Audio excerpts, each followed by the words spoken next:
La Nairobi Securities Exchange devrait accueillir plus d'entreprises cotées.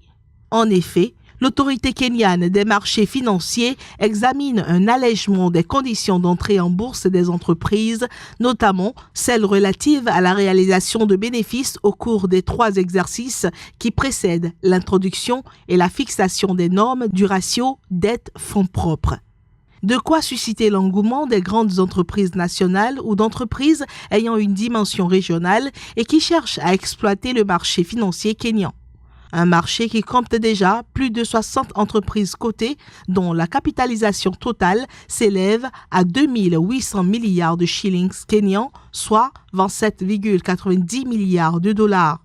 Cette capitalisation est essentiellement détenue par 6 entreprises à plus de 115%. D'où le souhait de l'autorité kenyane des marchés financiers de minimiser les risques en s'ouvrant à de nouvelles entreprises. Déjà, une campagne de sensibilisation est lancée pour expliquer aux entreprises que les levées de fonds sur le marché boursier sont moins coûteuses que les moyens de financement traditionnels comme les prêts bancaires et le capital investissement. L'objectif fixé est de 3 à 4 introductions en bourse d'ici à 2023.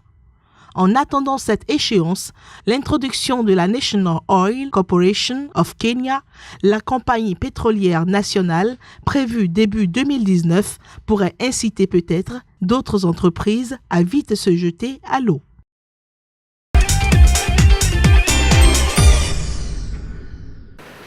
C'est peut-être l'une des clés du miracle économique promis à l'Angola par son nouveau président, João Lourenço. Ces poissons vont être transformés en farine animale puis exportés à l'étranger. Cette usine est idéalement située à Benguela, au beau milieu des 1600 km de côte du pays, le long de l'Atlantique. On fait 60 tonnes de poissons frais par jour. Ça revient à 12-13 tonnes de farine. Mais l'usine ne tourne pas à plein régime, par manque de matières premières notamment. Si les autorités locales admettent le faible nombre de bateaux, elles répètent le message du gouvernement, la pêche a de l'avenir en Angola. Le secteur de la pêche contribue à l'économie autant au niveau de la province qu'au niveau national. À Benguela, ils sont plus de 13 000 à dépendre du secteur. En première ligne, les pêcheurs eux-mêmes, pour qui le fameux miracle économique se fait attendre. En ce moment, il n'y a pas beaucoup de poissons. Alors les ventes sont faibles. Le gouvernement mise également sur l'agriculture pour soutenir l'économie du pays. Et il y a urgence. L'Angola tire 70% de ses recettes fiscales du secteur pétrolier. La chute des cours de l'or noir ces dernières années a plongé le pays dans le marasme. Aujourd'hui, plus de la moitié de sa population vit avec moins de $2 par jour.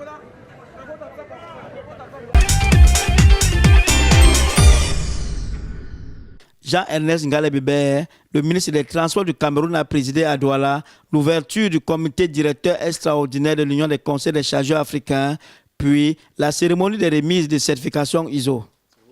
Cette célébration s'est faite en présence du président en exercice de l'Union des conseils des chargeurs africains, le Burkinabé Hervé Sébastien Umbudo, qui était à la tête d'une délégation d'une trentaine de membres venus des 18 pays membres de cet organe, spécialisé de l'Organisation maritime de l'Afrique de l'Ouest et du Centre.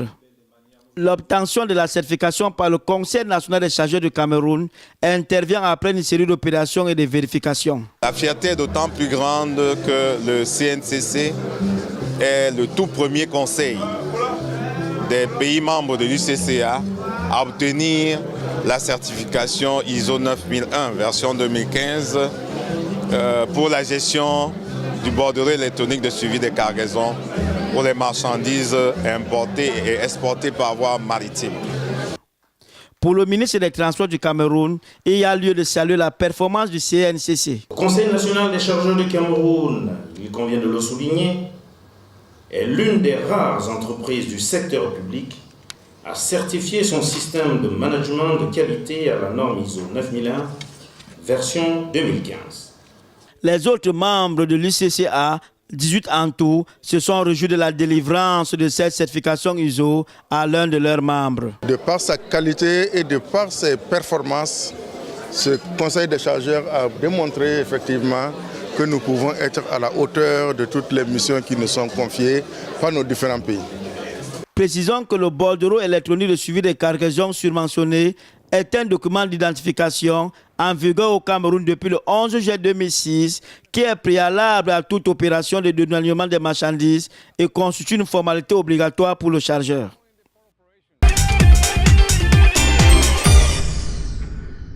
Jean-Ernest Ngalé-Bibert, le ministre des Transports du Cameroun, a présidé à Douala l'ouverture du comité directeur extraordinaire de l'Union des conseils des chargeurs africains, puis la cérémonie de remise de certification ISO. Cette célébration s'est faite en présence du président en exercice de l'Union des conseils des chargeurs africains, le Burkinabé Hervé Sébastien Mboudo, qui était à la tête d'une délégation d'une trentaine de membres venus des 18 pays membres de cet organe, spécialisé de l'Organisation maritime de l'Afrique de l'Ouest et du Centre. L'obtention de la certification par le Conseil national des chargeurs du Cameroun intervient après une série d'opérations et de vérifications. La fierté est d'autant plus grande que le CNCC est le tout premier conseil des pays membres de l'UCCA à obtenir la certification ISO 9001 version 2015 pour la gestion du bordereau électronique de suivi des cargaisons pour les marchandises importées et exportées par voie maritime. Pour le ministre des Transports du Cameroun, il y a lieu de saluer la performance du CNCC. Le Conseil national des chargeurs du Cameroun, il convient de le souligner, est l'une des rares entreprises du secteur public à certifier son système de management de qualité à la norme ISO 9001, version 2015. Les autres membres de l'UCCA, 18 en tout, se sont réjouis de la délivrance de cette certification ISO à l'un de leurs membres. De par sa qualité et de par ses performances, ce conseil des chargeurs a démontré effectivement que nous pouvons être à la hauteur de toutes les missions qui nous sont confiées par nos différents pays. Précisons que le bordereau électronique de suivi des cargaisons surmentionné est un document d'identification en vigueur au Cameroun depuis le 11 juillet 2006 qui est préalable à toute opération de dédouanement des marchandises et constitue une formalité obligatoire pour le chargeur.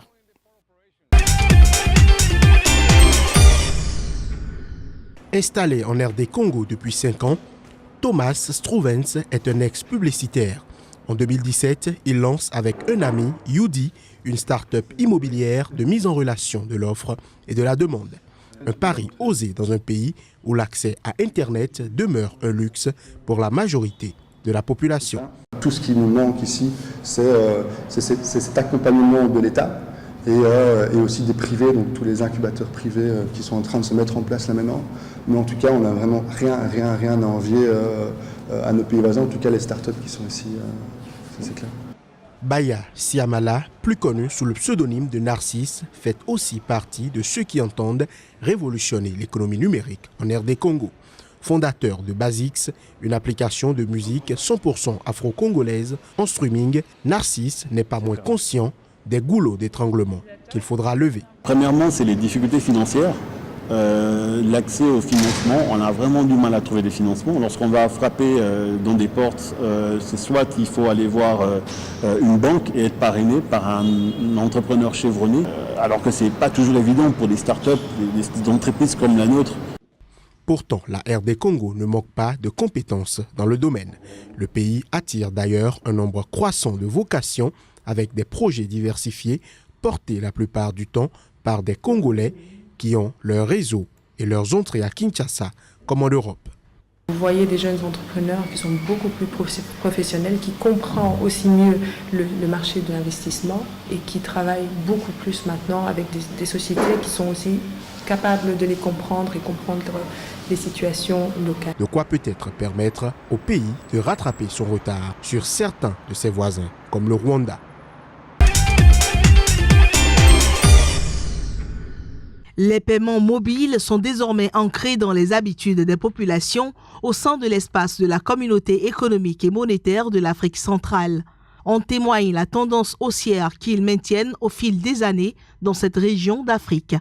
En 2017, par exemple, un total de 98 millions de transactions a été réalisé pour un montant global de 1 631 milliards de francs CFA.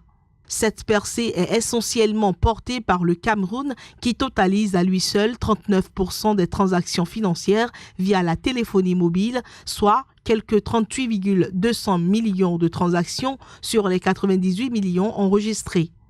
Selon la Banque centrale des États de l'Afrique centrale, les transactions par paiement mobile ont plus que doublé entre les années 2016 et 2017.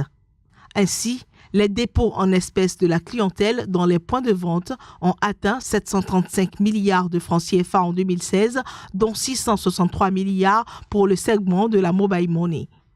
Ce moyen de paiement gagne du terrain, d'autant plus qu'il est désormais possible de payer sa facture d'électricité via un téléphone mobile dans toute la région d'Afrique centrale, à l'exception du Tchad et de la Centrafrique.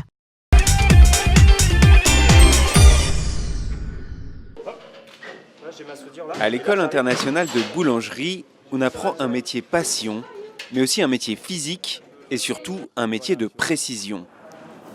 On va prendre la pâte, hein.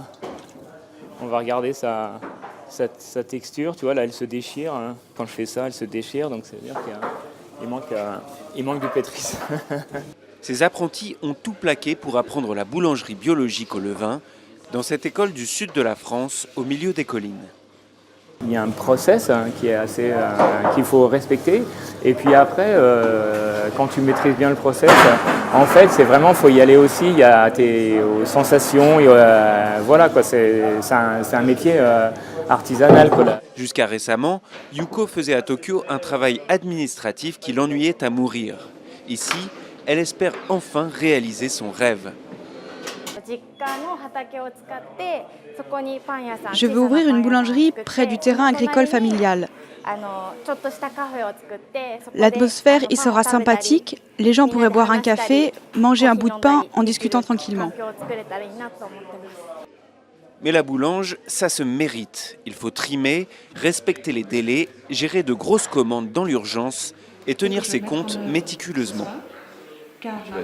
Beaucoup de gens qui se reconvertissent dans le métier pensent arriver en boulangerie dans un métier relativement tranquille, relativement sain, porteur de valeur, etc.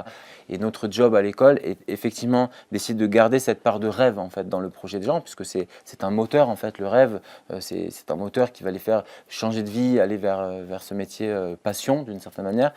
Et en même temps, on a un devoir aussi de former les gens, de les informer sur la réalité du métier. Les étudiants sont sélectionnés selon la pertinence de leur projet professionnel. Pascal, lui, a prévu d'ouvrir sa boulangerie à Boston. Adieu le monde de la finance et ses 200 000 € par an. Quand j'ai les mains dans la farine, je suis heureux.